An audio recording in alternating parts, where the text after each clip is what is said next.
Hey guys, welcome back to the channel. I hope you're having a great day. It's been another good day here. I'm excited to talk about today's topic, 17 self-destructive habits to stop right now. Going through these I think is very enlightening on your break-free journey. It certainly has been to mine. I'm not 100% perfect on all these, but that's the goal, right? To enjoy the process and to improve a little bit every day. Get 1% better. I heard a phrase today, I actually read it in a book. It was called CANI, C-A-N-I, and it was in capital letters, and it stood for constant and never-ending improvement. And just every single day, just like you're forming the Grand Canyon, right? It's just this stream that's going over, and eventually it's just going to keep getting bigger and bigger. That improvement's going to grow and grow until you have a whole Grand Canyon full of improvements, and you have just compounded your life in many different ways. And I've had about a 4 or 5 year compounding effect right now that it's put me in a Grand Canyon of joy and gratitude. Just the other day, as I was picking up somebody to bring to work, they said, "Do you wake up happy?" And I go, "Oh, geez." I go, "I never really thought of it." I go, "Do I look happy? Do I look like I'm jumping for joy on the way to work?" But then I thought I wasn't dreading work. I wasn't dreading the day. I wasn't upset in the moment. I do kind of wake up happy, and that's been a goal of mine, to look forward to the next day, because I have so much fun that I can't even fit it all in. And I won't be able to fit it all in today. There's so much more that I wanted to do. But first things first, let's get into the topics of today. 17 self-destructive habits to stop right now. Number one, to be addicted to scrolling. I think that's one of the main issues of our time, right? Just scroll, scroll, scroll, doom scroll. I try to put social media to work for me. That's the main reason that I have it. I try not to follow as many people, because I don't really need their lives so much, friends and family, yes, but I try to follow things that at least bring me peace and bring me joy and bring me knowledge and bring me inspiration, rather than, what so-and-so is having for dinner. So don't scroll so much. Look up. I catch myself, of course everybody does, and you see something cute that your kids are doing, or you'll notice something in nature. There's a lot of reasons not to be buried inside that phone. So self-destructive habit number one, stop scrolling. Remember it. Number two, hitting snooze. I've been a little bit guilty of this lately. Give yourself one, right? I've been setting my alarm for 6:50, and I'd prefer it to be about 6:20, to be quite honest. But I hit that alarm for 6:50 knowing darn well I'm going to get up a little bit after 7. That's fine, okay? But the 2 or 3 times, that's where you start getting into deep trouble. Just get your butt out of bed. I think Marcus Aurelius had some kind of quote that was like, "Am I meant for this, to lay in bed, to hide underneath the covers, to just sleep through the day?" No, get up, get after it, get action. Stop hitting snooze, stop scrolling. Number 3, checking your phone as soon as you wake up. How about checking outside the window? How about gathering your gym clothes? How about reading an inspirational passage, a Bible verse of the day? How about a gratitude journal? How about a cup of water? How about letting the phone be for a little bit? Number 4, hanging out with bad influences. You are the product of the 5 people you spend time with most. I believe that's in person and through social media, through the books that you read.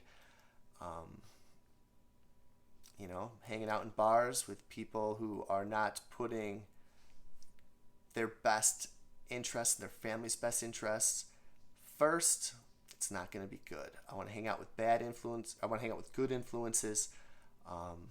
Surround myself with positivity. Cut out the bad influences. It's very self-destructive. Number 5, lying to yourself that you're in shape, that you need to get your butt moving. You need to get your butt working out. Lying to yourself that one more cigarette won't hurt me.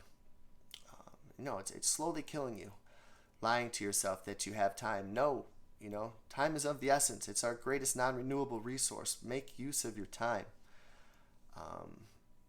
Stop putting stuff off. Stop lying to yourself. Courage is clarity. See things as they truly are. Put your best foot forward. Get into action. Number 6, judging people. Who are we to judge, right? None of us are perfect. Marcus Aurelius has a quote that says, "Be strict only with yourself, be tolerant with others." There's no reason for us to judge people, their marriage, their job, their clothes, their possessions, their issues. We have enough to work on. I know I do. There's no time for judging people or talking bad about them. Number 7, eating sugar. That could probably be number 1 for me. I'm trying. I'll get there. I need to stop lying to myself. Sugar is doing me in more ways than one. If I want to be healthy and have a long lifespan and health span, sugar's got to go, at least greatly eliminated. And I think the same could go for you. Number 8, being late. I pride myself on punctuality. I think I might have been late one time at work, and I texted a coworker. And I think my boss has said, I think he said something. This was probably halfway into my career, 7 or 8 years in, so it wasn't a huge deal. Where the heck were you? Oh, I texted so-and-so, it's going to be a minute late. But, we show up quite early to work. And everywhere else, you don't want that reputation of, when you say you're going to be there, when you say you're going to be at dinner, you're late. When you say you're going to meet your friend, they expect you to be 10 or 15 minutes late. On time is late, right? Be 15 minutes early. Number 9, self-destructive habit to stop right now is assuming the worst. Stop suffering imagined troubles. Don't have a pessimistic outlook. I can't tell you how many times I've assumed the worst was going to happen and it was a breeze, right? Do not suffer imagined troubles. Break free from that. Break free from judging. Break free from sugar addiction. Break free from lying to yourself, from hanging out with bad influences, from checking your phone when you wake up, from hitting that snooze button, from being addicted to strolling. And number 10, being a yes person. You got to have time for yourself, personally and professionally. It's not yes, yes, yes, being jerked around here and there. And number 11, saying no to everything. You got to be involved. You got to hang out with your friends, with your family, trying new things. Get over being fearful of living. Live your life. We only get one of them. Find that happy balance between yes and no. Number 12, bringing your phone into every room. What is it, an appendage? Does it have to come with us just in case? Can we not leave it on the couch? Can we not leave it out of the bathroom when we go in there? Can we not leave it, when we walk into the kitchen? Does it got to come with us? When we go upstairs, when we go downstairs, the phone does not have to follow us. We can break free from having the phone attached at our hip. Number 13, making excuses. We can do it no matter what. Don't let anything hold you back. I let my lower back pain hurt me. I let my neuropathy slow me down. I let fear slow me down. I've let circumstances slow me down. Weather can slow you down. Things that we can't control can slow you down. It's up to us. We can break free from all of that. No excuses. It can be done. If it can be done, it can be done, and it will be done. Number 14, too much TV. You don't have to cut out TV all in general. I like watching a show to end the day, but boy, the TV is usually never on during the day. And I've been much more productive since I've made that change. Number 15, overthinking. It's not going to change anything. We will face the issue, the moment that we fear, with the same tools that we have now that we're facing this moment right here. We can't face it right now. When we get there, we'll be equipped enough to handle it. Number 16, going to bed super late. I've been getting to bed a little bit later recently, but still getting up around the same time. But yes, hitting a snooze once in a while. There's no reason for it. If we can go to bed around the same time every day, and if we can get up around the same time every day, we won't be in sleep debt. We'll be used to it. There won't be any 2-hour swings between the work days and the weekdays, between going out late at night and staying in. No reason to go to bed super late. And finally, talking instead of doing. Take action. Just start. Don't be afraid of making mistakes. Don't be fearful.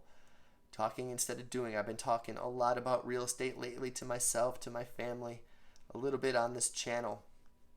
The kids are going back to school tomorrow. The wife's going back to school tomorrow. Never stop learning. I'm going to sign up for Real Estate U, online real estate course. I think it's like 90 hours, something like that. And I'm going to try it out.